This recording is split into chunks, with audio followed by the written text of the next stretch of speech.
From the National Catholic Register, this is Register Radio, bringing light and clarity to the news and topics that affect your life. Pope Francis recently called on the international community to ban surrogacy. His words are a welcome aid to pro-life advocates in Michigan, which is about to become one of the most surrogacy-friendly jurisdictions in the world. That's what Genevieve Marnon, Legislative Director of the Right to Life of Michigan, told the Register. Genevieve joins us today. But first we turn to another topic that Pope Francis has talked about recently, and most of us don't like to think about this topic, and that's the reality of hell. Father Jeffery Kirby joins us now.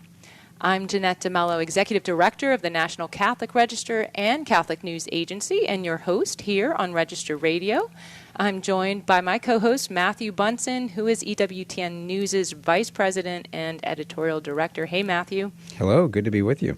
Hello. Not a happy topic. I know, not a happy topic. And Father Jeff Kirby's like, I always get these dense topics. But well, I'm glad he does. Yeah. So, Father Kirby, you have been with us most recently talking about another one of these topics. Pope Francis wades into. You're the pastor of Our Lady of Grace Parish in Indian Land, South Carolina, and Father Kirby's also a moral theologian and a missionary of mercy appointed by Pope Francis. So in many ways, it's good that you are here to talk about this topic of hell, especially as a missionary of mercy, because it's something that we all really need to be thinking about. But let me set up for a second what happened, right? So in an interview on Italy's most popular primetime talk show, Pope Francis said he likes to think of hell as empty. And when asked by the interviewer how he imagines hell, Pope Francis gave a response, a brief one. He said, well, I'm going to say it's not a dogma of faith. This is my personal opinion, but I like to think of hell as empty. I hope it is, Pope Francis said. And this kind of caused a little bit of a stir. And I think we're going to hear why that causes a stir, sometimes causes confusion, things said in short bits like this that have a lot of theology. But Father Kirby, thank you for joining us on this topic. My pleasure, Jeanette. Thank you for the opportunity. So, as I said, Pope Francis talked about this many times. He has famously had a conversation with Eugenio Scafari, who is a late Italian journalist, the editor-in-chief of L'Espresso, and he's an atheist, and they used to have these conversations, and he would often cobble together from memory the words of Pope Francis, and they talked about hell at times. But now it's his own opinion, that it's his own words. We're hearing him speak about what he thinks about hell. What's your take on his comments? So first, I think what surprises me and maybe just catches most people off guard, even before he mentioned hell, just the fact that the Holy Father, Vicar of Christ, would say, well, it's not the dogma of the Church, but my opinion is. And that's just a little startling, because one would hope that the shepherds of the Church, that their opinions match the dogma of the Church. So just that dichotomy in itself is just disturbing. It explains a lot in terms of, it seems as if Pope Francis has opinions, by his own admission, he's indicating, that are different from the dogma of the Church. And again, just, at times we just want, that singularity of voice. Mm-hmm. There's a lot of voices already in this world. There's a lot of challenges to the dogma of the Church in this world as it is. And the faithful sometimes just want the teachings of the Church and the shepherds to echo those teachings faithfully and without needless theological opinion. But that's the first point. And then the second point in terms of his teachings on hell is, the teachings on hell, obviously, when we speak about a place of eternal separation with God, a place of spiritual torment, that's serious enough. But the teachings on hell are intimately connected to our understandings of freedom, love, moral responsibility, cooperation with grace. You can't just remove one piece from the overall teaching, what we refer to as the analogy of faith. You can't just take one piece and say, well, the others all stand intact. No, if you remove hell or say, I wish that hell were empty, then what you're ultimately saying is, I wish human beings weren't free. I wish human beings didn't have to cooperate with grace, and so on. And obviously, I don't think the Holy Father intended that, but we just have to be careful in terms of how we dissect or remove parts of the Church's teachings. And let me just say this in terms of hell. The Lord Jesus preached more about hell than he did about heaven. The Lord was more explicit in his description of hell than he was of heaven. No one in all of salvation history spoke more of hell than the Lord Jesus. I like in John's Gospel, chapter 8, the Lord tells us, I saw Satan fall like lightning from the sky. What he's telling us is he saw the rebellion of Lucifer. He saw the creation of hell. It's real. It's horrible. So horrible that he would come on a rescue mission in order to give us the opportunity by his grace to not go to hell. Right. Right, that's what he did. And so this is what really kind of causes the confusion is that the Pope, he's admittedly saying, I'm not preaching theology here. I'm just telling you what my hope is, right? He's saying, I hope it's empty, which would presume that God is going to be merciful to everyone, even if maybe they're not repenting, right? Because we can see around the world all of the destruction, all the sinfulness of our world and the people in it. So that's where we sort of get confused. What is it? Is he just going to be merciful to everyone in the end? It doesn't really matter how we live our lives. That's not what the Church teaches. Father Kirby, what does the Church teach? Yes, I think that when we start using mercy in that context, what we've done is we've redefined the word. Because biblically, mercy and justice are twins, and they smile at each other, and they enjoy being in each other's presence. In order to authentically give mercy, justice has to be fulfilled. This is why the eternal Son of God died on the cross, to fulfill justice, and then so offer we, the children of God, the gift of mercy. So justice is not opposed to mercy, as if, if you say no, there's responsibility, there's accountability, there are consequences. Well, no, you have to dismiss all that because it's just mercy. Well, that definition of mercy is very different than the biblical definition of mercy, because that mercy is actually a type of licentiousness or moral permissiveness, where basically that understanding of mercy is you can do whatever you want, and there are no consequences, and that's it. There's no accountability. And the regrettable part about that is that level of mercy, that understanding of mercy, allows for no authentic love. It allows for no authentic expression of virtue. And ultimately, it doesn't allow for the cooperation of grace. So sometimes when I hear how mercy is being used, in reference to these questions about hell and so on, it's a definition of mercy that is not within our tradition, not within the Scriptures. Is there also a kind of crisis in eschatology and the four last things with hell in particular today? Oh my goodness, yes. And I'll tell you, Matthew, certainly with hell, but I'll tell you, even with heaven, I've heard so many Christians say, well, when someone passes away, well, they're in a better place. Well, I don't want to go to a better place when I die. I want to go to heaven. You know what I mean?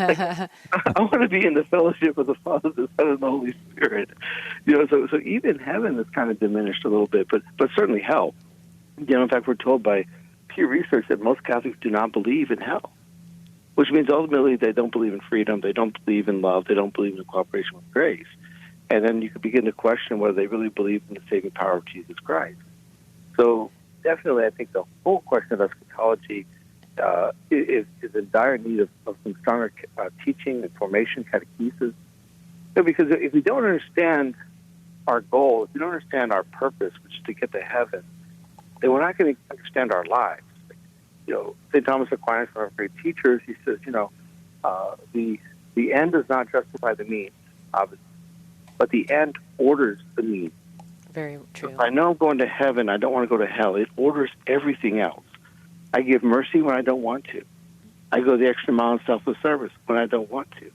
I'm willing to die to myself because I know what the goal of my life is, and I need to live and order my life in a way so I can get there. You know, Matthew mentioned the four last things, and of course that's death, judgment, heaven, and hell, and those are certainly things that are realities that we have to understand. I mean, we might want to hope that hell is empty, but we have to live like we believe it exists, and it's some place that we could go, right? It could be a destination. We might hope it's empty, but we have to live like we understand what it is and how you actually get there. So, Father, we don't have a lot of time left, but if someone's like, okay, I really don't understand hell. I really don't understand what you mean by freedom and hell, right? What do they need to know? Like, what's the nugget they need to walk away with to say, okay, hell is real, and I don't want to go there, so how do I have to live? Yes. So the simplest, and I think perhaps the most piercing way of understanding hell is we exist, and we are called to love. Hell is existing without love. With all the torment and the suffering and the insecurity and the restlessness that comes with that, it is to live forever without love. Outside the presence of God, outside the presence of our loved ones who have achieved glory in heaven.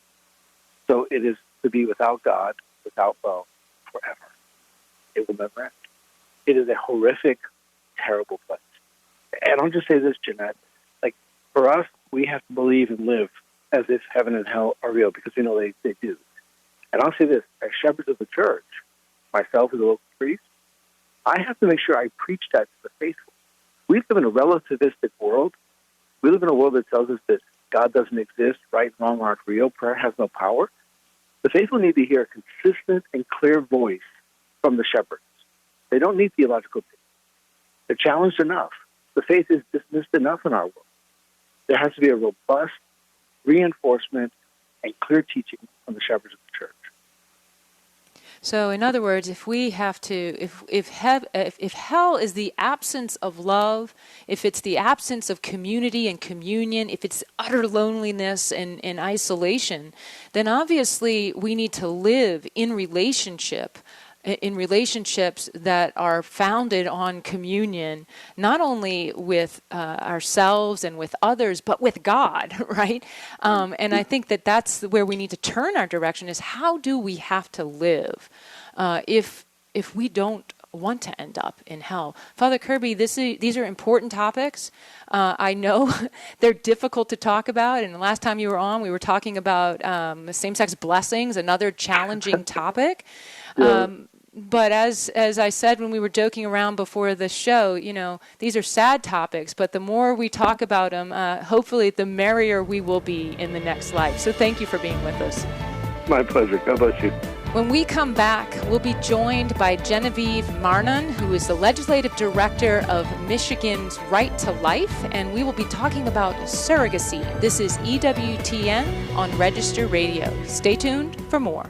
For nearly a century, the National Catholic Register has been moving minds, moving hearts, moving souls, and enriching our readers' lives by spreading the truth of the gospel. Today, that tradition continues with award-winning journalism that goes beyond any secular news service, while bringing much-needed light and clarity to the issues and events that affect you and your family's future. All with faithful and courageous reporting guided by the teachings of the Catholic Church. It's more important than ever to join Catholics who depend on the Register. Get 6 free issues today online at ncregister.com/radio or call 800-421-3230 and mention code radio. That's ncregister.com/radio or call 800-421-3230 and mention code radio. The National Catholic Register. Read faithfully. Let's return to Register Radio on EWTN.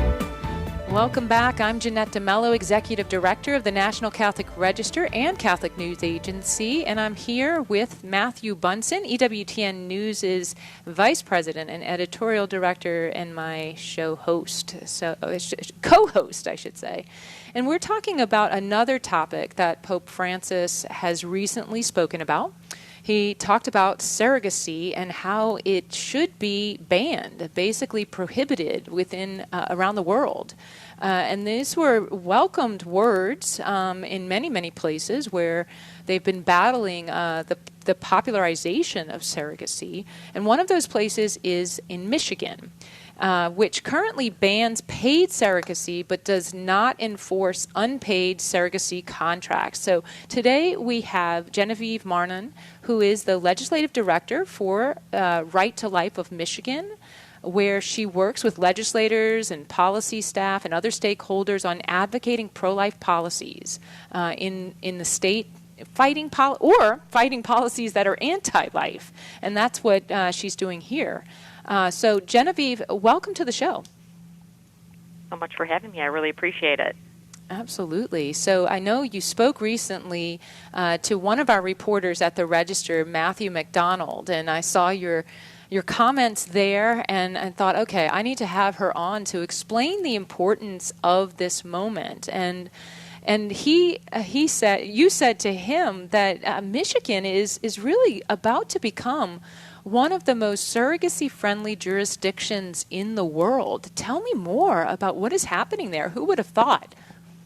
Right? So a 9-bill package was introduced in the fall, and it was fast-tracked through the Michigan House. It is now in the Senate waiting final approval. If it gets passed in its current form, Michigan will be on par with California, for example, with regard to surrogacy tourism, the infertility networks, and IVF multi-million-dollar business.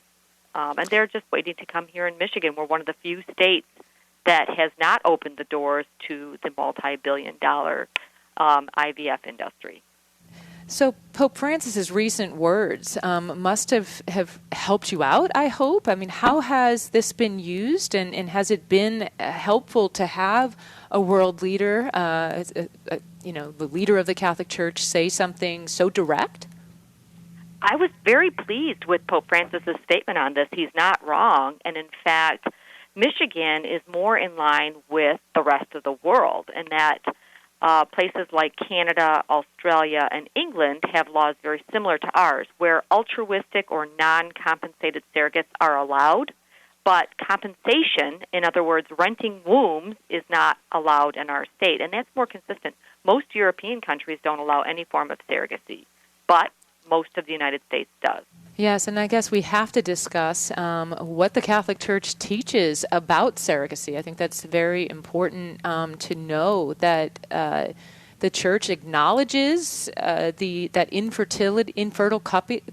suffering of infertile couples and encourages them, but condemns in vitro fertilization and surrogacy. The Church does not support these types of attempts at fertility, and that's partially because, on one hand, it is disassociating the sexual act, from procreation, and it's taking that out of the picture.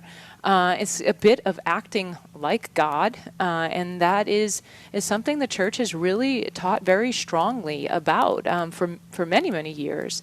But there are also very practical reasons, Genevieve, why surrogacy is a problem. Can you share with us how you educate legislators and the public about surrogacy? Sure, Jeanette, you're absolutely right. There are moral issues attached to this, and the Church has spoken about the sanctity of human life and the marriage bond and all of that. But from a very practical standpoint, there are non-religious reasons why these bills should be opposed. And the number one reason is that surrogacy contracts exploit women. Vulnerable women are almost universally exploited by these contracts. We saw this play out in places like India and Thailand, where poor, vulnerable women were preyed on and targeted to be surrogates for wealthier intended parents, and they were being used and left in many cases to bear long-term consequences from that. So much so that the governments of both India and Thailand pulled back on their surrogacy laws and said, no, we're done with this, using our women here as rent-a-womb. So that's number one. And the second reason is the child. People forget that the child is the product of this. And these children, as we've seen in some instances, are literally bought and sold. I mean, I think we quit putting contracts on human lives in 1865 in this country, didn't we? Right. So, and that's the connection that you sometimes see, especially in places where the practice flourishes. You see people, I guess, trying to make known the human trafficking that can occur in places where it's wildly popular, right? Surrogacy is popular. What is the connection? What have you seen, and where are some of these places where it slips into a form of human trafficking? Well, everybody likes to point to, third world countries and things like that, but I want to point out a case that took place in California, in the United States, about a decade ago. The FBI, they busted a baby-selling ring. So these third-party fertility brokers connect surrogates with intended parents, and they sometimes don't even know each other. They never meet. The surrogate never meets the intended parents. It's all brokered through a third-party attorney. Well, in this particular case, the third-party attorney was soliciting surrogates, impregnating them with donor eggs and donor sperm, and then finding intended parents to sell these babies to after they were born. So, it's a problem. And this is why Michigan's law, the current law as it stands, does allow for a family member or a friend, somebody that you know well, who can altruistically carry a child for you. But then you have to go through an adoption process, and that's child protective. The state gets to look in and make sure that this child is going to a safe home, it's not being trafficked, and that's why we think our law should stay the way it is. I just want to jump in on that for a second, because it's, while we're talking about what Catholic teaching, because this is a Catholic show, what Catholic teaching is on surrogacy, you're not fighting for Catholic teaching in law. Basically, the law already allows surrogacy. What you're fighting, it sounds to me, is the commercialization of that practice. 100%. When you commercialize something, when you put a price tag on something, you will get a lot more of it. But moreover, these bills, this 9-bill package goes far beyond allowing paid surrogates. It changes and upends all of our parentage laws in the state of Michigan. It strikes the word mother and father from most of our parentage laws. So, like, birth certificates are going to say parent 1 and parent 2, no longer mother and father. So it allows for 2 non-married people who don't even necessarily live in the same home, who are not genetically related to the child, to contract a third-party broker, find a surrogate, and own a child. So the way they're selling this bill package is for those cases, like you were saying, those unfortunate situations where mom and dad desperately would like, or husband and wife would desperately like to have a child. They're infertile. They can't have this child. They get a surrogate to carry their child. It's genetically related to them, her eggs, his sperm, and then they take possession of the child. That's not what these bills will allow, though. They will allow a whole lot more than that, and these are very dangerous. So what's necessary here to fight this, not just in the U.S. in particular right now, but globally? Well, we really need to highlight, Matthew, thank you for asking that, we really need to highlight the fact that surrogacy, contracted surrogacy, commercial surrogacy, always exploits women. Not always, but most of the time, because there's almost without exception a disparity between the income level of the intended parent and the surrogate. So it tends to prey on that. But you got to remember, too, donor eggs, that's a big market. You have to pay women for their eggs, but the consequences of going through egg harvesting have profound physical consequences on the egg donor. So those are things that we need to highlight. And moreover, the child. That's the thing people forget about. surrogacy it's in the business of baby taking. It really is, both regard to big fertility and the big abortion, big fertility. They're kind of two sides of the same coin. But they regard children as an adult-pleasing commodity instead of the vulnerable people whose rights deserve to be protected. So you mentioned the child. I'm guessing, and I haven't followed this very closely, but surrogate children who were born through surrogacy, what have they said on the issue? Well, it's interesting. There's an entire group that's called Them Before Us, or Us Before Them, Us Before Them. And it is comprised of children who were born of assisted reproductive technologies and surrogacy. And this idea that somehow or another their genetic background is not important. They don't get to know who their genetic parents are because there's often used donor eggs and donor sperm. So they don't believe that this is how it should be, and they are vocally outspoken about it. Yeah, so they're speaking out. So that's very interesting. I'm sure you can find people on both sides of that issue, children born of surrogacy on both sides, but it is important to know that there's a group that is really speaking out to make their experience known. How's it going in Michigan? Well, unfortunately, the bills were introduced and they were fast-tracked and pushed through in a matter of 16 days in the Michigan House. Wow.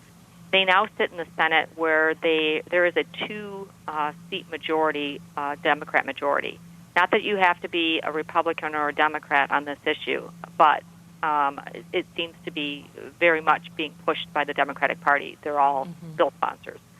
So unless people really speak up about this and really point out the dangers involved to both the women and the children, I'm afraid these may get pushed through.